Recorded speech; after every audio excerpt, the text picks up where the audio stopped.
আমি ভূত। আজ থেকে ঠিক 3.5 বছর আগে আমি জ্যান্ত ছিলাম।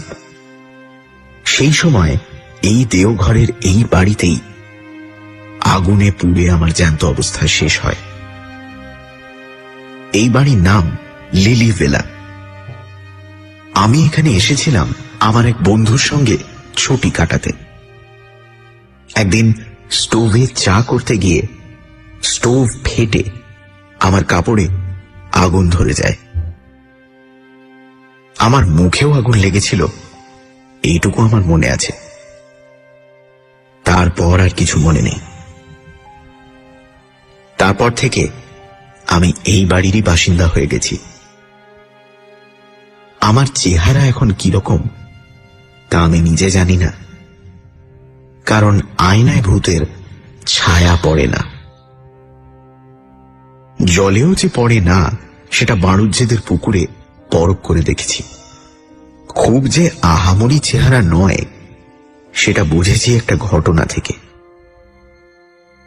লিলি ভিলায় 2 বছর আগে একটা পরিবার ছুটি কাটাতে এসেছিল।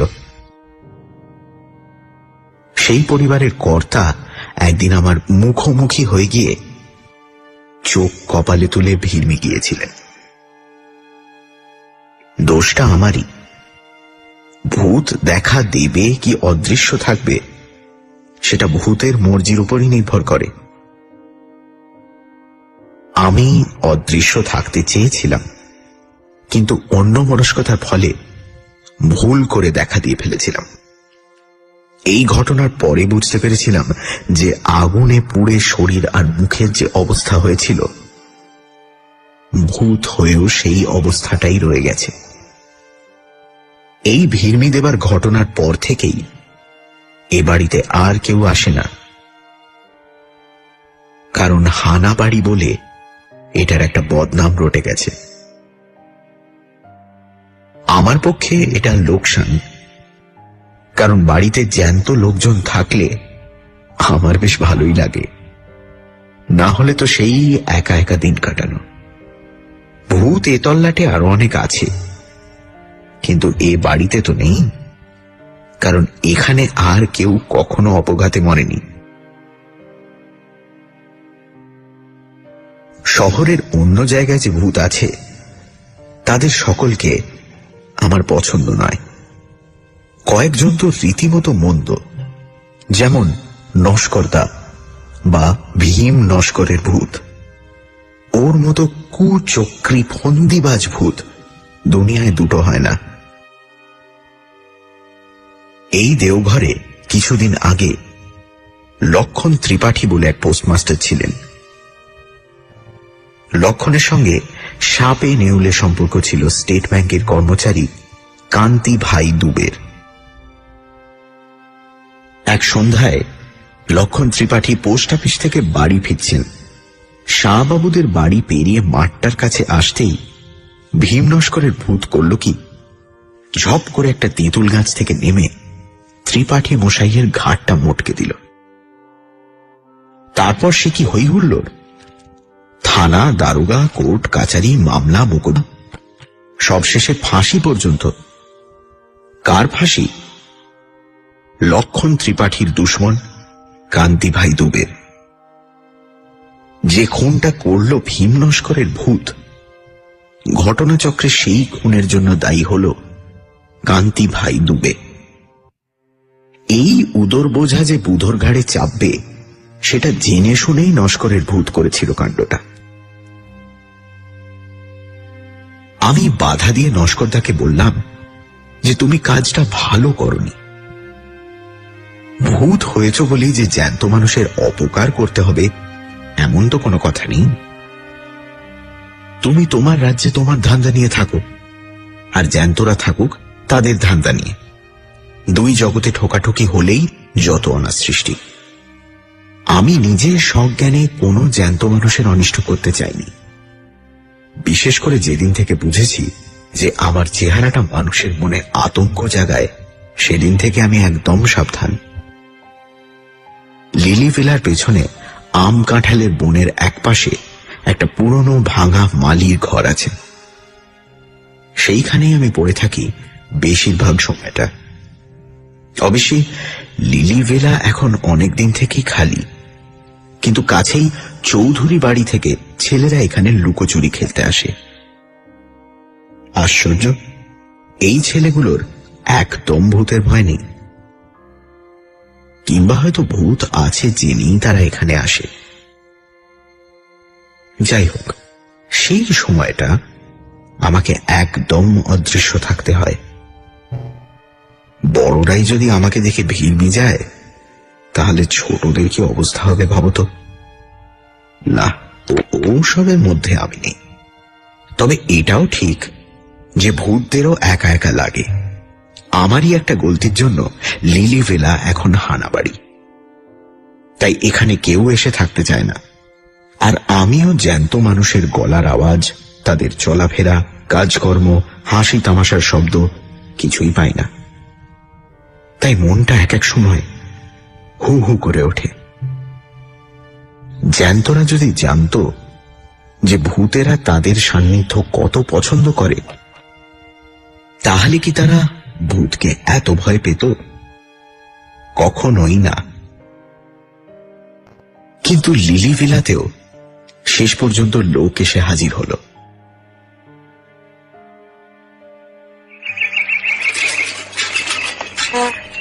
একদিন সকালে একটা সাইকেল রিকশার হর্ন শুনে ঘর থেকে গলা বাড়িয়ে দেখি রিকশা থেকে মাল নামছে। কজন লোক? দুজন, একজন বাবু আর একটি চাকর। তাই সই, বেশি লোকের দরকার নেই আমার। নেই মামার চেয়ে কানা মামা ভালো। ভূতেরা দূর থেকেই খুব স্পষ্ট দেখতে পায়। তাই বলছি, বাবুটির বয়স বছর 50-এর কাছাকাছি। বেটে, মাথায় টাক, খোঁচা খোঁচা গোঁপ, ঘন ভুরু আর ভ্রুকুটি করা চোখ। বাড়িতে ঢুকেই চাকরটিকে বাবু বললেন, সব দেখে শুনে বুঝে নাও, আধ ঘন্টার মধ্যে আমার চা চাই, তারপর আমি কাজে বসবো। এই কথাগুলি অবশ্যই আমি মালির ঘর থেকেই শুনতে পেলাম। আমরা যেমন দেখি বেশি, তেমন শুনিও বেশি। আমাদের চোখ কান দুটোই যেন দূরবীনের মতো কাজ করে। চাকর আধ ঘন্টার মধ্যেই বাবুকে চা বিস্কুট এনে দিল। বাবু তখন বাগানের দিকের ঘরটায় তার বাক্স খুলে জিনিসপত্র বার করে গুছিয়ে রাখছেন। জানলার সামনে একটা টেবিল চেয়ার, তার উপর দোয়াত, কলম, কাগজ সব রাখা হয়েছে। ইনি তাহলে লেখক? খুব নাম করা লেখক কি?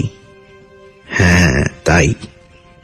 ভদ্রলোক আসার ঘণ্টাখানেকের মধ্যেই দেওঘরের জনাষ্টেক বাঙালি এসে হাজির হল লিলি ভিলাতে। তখনই জানলাম ভদ্রলোকের নাম নারায়ণ শর্মা। আসল নাম না ছদ্মনাম তা জানি না, তবে এই নামেই সকলে তাকে ডাকে। বাঙালির দল নারায়ণবাবুকে দেওঘরে পেয়ে কৃতার্থ। এত বড় একজন কাউকে তো সবসময় পাওয়া যায় না। তাই যদি ভদ্রলোকের আপত্তি না থাকে, তাহলে এখানকার সকলে তাকে একদিন সংবর্ধনা জানাতে ইচ্ছুক। নারায়ণ শর্মা লোকটি দেখলাম বেশ কড়া। বললেন, এখানে নিলিবিলিতে কাজ করতে পারবো বলে কলকাতা ছেড়ে এলাম, আর আসামাত্র আপনারা এসে সংবর্ধনা দেবার জন্য পিটাপিটি করছেন। এই কথায় অবশ্যই সকলেই একটু কাঁচুমাচু ভাব করলেন। তাতে আবার নারায়ণ শর্মা নিজেই নরম হয়ে বললেন, বেশ, আমাকে দিন 5 একটু নির্ঝঞ্ঝাটে কাজ করতে দিন, তারপর হবে কোন সংবর্ধনা। বেশি বিব্রত করলে কিন্তু আমি আবার তল্পিতল্পা গুটিয়ে কলকাতায় ফিরে যাব। এই সময় ঘোষ বাড়ির কর্তা নিতাই বাবু হঠাৎ একটা প্রশ্ন করে বসলেন, যেটা আমার মোটেই ভালো লাগলো না। তিনি বললেন, এখানে এত বাড়ি থাকতে আপনি লিলি ভিলা এসে উঠলেন কেন? নারায়ণবাবুর মুখে এই প্রথম হাসির রেখা ফুটল। তিনি বললেন, হানাবাড়ি বলে বলছেন তো? তা ভূত যদি আসে তাহলে তো ভালোই, একজন সঙ্গী পাওয়া যাবে। আপনি বোধহয় আমাদের কথাটা সিরিয়াসলি নিচ্ছেন না, বললেন হারু তালুকদার। কলকাতার এক ডাক্তার এখানে সপরিবারে এসেছিলেন। ভদ্রলোক নিজের চোখে দেখেছিলেন ভূত। সে নাকি বিভৎস ব্যাপার। প্রায় 15 মিনিট পরে জ্ঞান ফেরে ভদ্রলোকের। এখানে ভালো ডাক বাংলো আছে, ম্যানেজার আপনার খুব ভক্ত, বললে উনি নিজে সব ব্যবস্থা করে দেবেন। আপনি নীলভিলা ছাড়ুন। এইবার নারায়ণ শর্মা একটা অদ্ভুত কথা বললেন। আপনারা বোধহয় জানেন না এই প্রেততত্ত্ব সম্বন্ধে আমি যতটা জানি ততটা খুব কম লোকেই জানে। আমার এখনকার লেখার বিষয় হচ্ছে এই প্রেততত্ত্ব। সেই ডাক্তারের অবস্থায় আমাকে কোনোদিন পড়তে হবে না, এটা আমি জোর দিয়ে বলতে পারি। তিনি ভূতের বিরুদ্ধে কোনো প্রিকশন নেন, কোনো ব্যবস্থা করেননি। আমি সেটা নেব এবং করব। ভূত আমার কিচ্ছু করতে পারবে না। আপনারা সদুদ্দেশ্য নিয়ে উপদেশ দিতে এসেছেন তা জানি, কিন্তু আমি এই লিলি ভিলাতে থেকেই কাজ করতে চাই। এই বাড়িতে আমি ছেলে বয়সে এসেছি, তখনকার অনেক স্মৃতি আমার এই বাড়ির সঙ্গে জড়িয়ে আছে। ভূতের বিরুদ্ধে ব্যবস্থার কথাটা আমি এই প্রথম শুনলাম। কথাটা ভালো লাগলো না। আর প্রেত তত্ত্ব, ভূত নিয়েও কোনো তত্ত্ব হয় নাকি? এসব কি বলছেন নারায়ণ শর্মা? অবশ্যই এখন এসব ভেবে আর কোনো লাভ নেই। রাতটা আসুক, আপনা থেকেই সব প্রশ্নের উত্তর মিলবে বলে আমার বিশ্বাস। তবে এই ব্যবস্থার কথাটা শুনে অবধি আমার মন বলছিল যে খবরটা একবার অন্তত মজা দেখবার জন্য ভীম নস্করকে জানানো উচিত। সে জ্যান্ত মানুষের ঘাড় মটকাবার কায়দা রপ্ত করেছে। না জানি সে এই খবর শুনে কি বলবে। বেলা যতই বাড়তে লাগলো ততই আমার ছটফটানিও বেড়ে চলল। শেষটায় আর না পেরে অদৃশ্য অবস্থায় মল্লিকদের 200 বছরের পুরনো পোড়ো বাড়িটায় গিয়ে নস্করদার নাম ধরে ডাক দিলাম। সে দোতলার পূব দিকের ছাদ ভাঙা ঘরটা থেকে হাওয়ায় ভেসে নিচে নেমে এসে কড়া সুরেই বলল, এই অসময়ে কেন? আমি তাকে নারায়ণ শর্মার কথাটা বললাম। শুনে নস্করদা প্রচন্ড ভ্রুকুটি করে বলল, বটে, বলি ব্যবস্থা কি সে একাই করতে পারে? আমি পারি না। কি ব্যবস্থা করবে? ভয়ে ভয়ে জিজ্ঞেস করলাম আমি বুঝেছিলাম যে নস্করদার মাথায় ফন্দি খেলছে। নস্করদা বলল, কেন? বেঁচে থাকতে 32 বছর ধরে ব্যায়াম করেছিল। ডন বৈঠক, মুগুর, ডাম্বেল, চেস্ট এক্সপ্যান্ডার কিছুই বাদ দিইনি। নারায়ণ ছোকরার ঘাড় মটকাবার শক্তি কি আমার নেই? ব্যায়াম যে সে করত সেটা ভীম নস্করকে দেখলেই বোঝা যায়। সে বিষ খেয়ে আত্মহত্যা করেছিল। তাতে তার দেহের কোনো বিকার ঘটেনি। তাই এখনো হাত পা নাড়লে শরীরের মাংসপেশি ঢেউ খেলে যায়। আমি বললাম, তাহলে? আমি জানি যে আমার হৃৎপিণ্ড থাকলে তা এখন ধুকপুক করত। তাহলে আর কিছুই না, বলল নস্করদা। আজ রাত 12টায় নারায়ণ শর্মার আয়ু শেষ। ভূতের সঙ্গে চালাকি করলে আর যেই করুক, ভূত কখনো ক্ষমা করবে না। বাকি দিনটা যে কিভাবে কাটলো তা আমি জানি। এদিকে নারায়ণ শর্মা সারাদিন ধরে ঘরে বসে লিখেছেন। বিকেলে সূর্য ডোবার বেশ কিছু আগে ভদ্রলোক ঘর থেকে বেরিয়ে বাইরে উত্তরের রাস্তাটা ধরে বেশ খানিক হেঁটে আকাশের সন্ধে তারাটা বেরোবার কিছুক্ষণের মধ্যে বাড়ি ফিরলেন। আজ অমাবস্যা, তাই চাঁদ নেই। আমি আমার ডেরা থেকে সবই লক্ষ্য করে যাচ্ছি। এবার নারায়ণ শর্মাকে দেখলাম একটা অদ্ভুত জিনিস করতে। সুটকেস খুলে একটা থলে বার করে তার থেকে একটা গুঁড়ো জিনিস এক মুঠো নিয়ে একটা ধুনুচির মধ্যে ছড়িয়ে দিয়ে তাতে আগুন দিয়ে ধুনুচিটা দরজার চৌকাঠের বাইরে রেখে দিলেন। সেই ধনুচি থেকে গল গল করে ধোঁয়া উঠতে লাগলো, আর দক্ষিণের হাওয়া সেই ধোঁয়াকে সোজা এনে ফেললো আমার ডেরায়। বাপ রে, এ কি ব্যবস্থা! ভূতেরা কোনো গন্ধ পায় না, কিন্তু এ গন্ধ দেখছি নাকের মধ্যে দিয়ে একেবারে ব্রহ্মতালুতে পৌঁছে গেছে। এ কি সর্বনাশ! এই অবস্থায় নস্করদা ওই বাড়ির ত্রিসীমানায় আসতে পারবে না। আর সত্যিই তাই হলো। মাঝরাত্রি নাগাদ আমার ঘরের পেছনের পাঁচিলের ওদিক থেকে চাপা গোঙানি শুনলাম। সুধন্য, ও সুধন্য! সুধন্য আমার নাম। বাইরে বেরিয়ে দেখি রাস্তার ধারে ঘাসের উপর নাক টিপে বসে আছে ভীম নস্কর। নাকি সুরেই কথা বলল সে। 21 বছর হলো গঙ্গা প্রাপ্তি ঘটেছে আমার, আর এই প্রথম জ্যান্ত লোকের কাছে হার মানতে হলো। মানুষ যে এত কল করতে পারে সে তো আমার জানা ছিল না। ও লোকটা পড়াশোনা করে নস্করদা, ও অনেক কিছু জানে। ও হো হো, এমন একটা লোকের ঘাড় বটকাতে পারলে কি সুখ হতো বলো দেখিনি। সে যে আর হবার নয় সে তো বুঝতেই পারছো। তা পারছি। আজ আসি, এক নতুন অভিজ্ঞতা হলো বটে। নস্করদা চলে গেল, আর আমিও নিজের ঘরে ফিরে এলাম। আর তারপরেই বুঝতে পারলাম যে আমার ঘুম পাচ্ছে। ভূতের চোখে ঘুম, এই যে অভাবনীয়, অবিশ্বাস্য ব্যাপার। কিন্তু তাহলে কি হবে? ওই ধোঁয়াতে এমন জিনিস আছে যা ভূতকেও ঘুম পাড়ায়। অথচ রাতই হলো ভূতের চড়ে বেড়ানোর সময়। আমি আর থাকতে পারলাম না।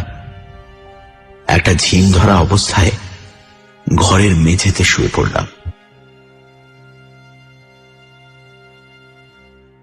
ঘুম ভাঙল একটা গলার শব্দে। সময়টা সকাল। আমি ধড়ফড়িয়ে উঠে বসলাম। বসেই সামনে তাকিয়ে চক্ষু স্থির। ইনি যে নারায়ণ শর্মা সেটা বুঝতে পারছি, কিন্তু এর এমন দশা হলো কি করে? নারায়ণ শর্মাই আমার প্রশ্নের জবাব দিলেন। চাকরটা ঘুম থেকে ওঠেনি দেখে স্টোভ জ্বালিয়ে চা করতে গেছিলুম। স্টোভটা বাস্ট করে। ওরা বোধহয় ওদিকে আমার মৃতদেহের সৎকারের ব্যবস্থা করছে। আমি একটা ডেরা খুঁজছিলুম, তখনই ঘরটা দেখতে পাই। তা এখানে আরেকজনের ঠাঁই হবে কি? আমি অত্যন্ত খুশি হয়ে বললাম, নিশ্চয়ই হবে। যাক, দুই মুখ পোড়ায় জমবে ভালো।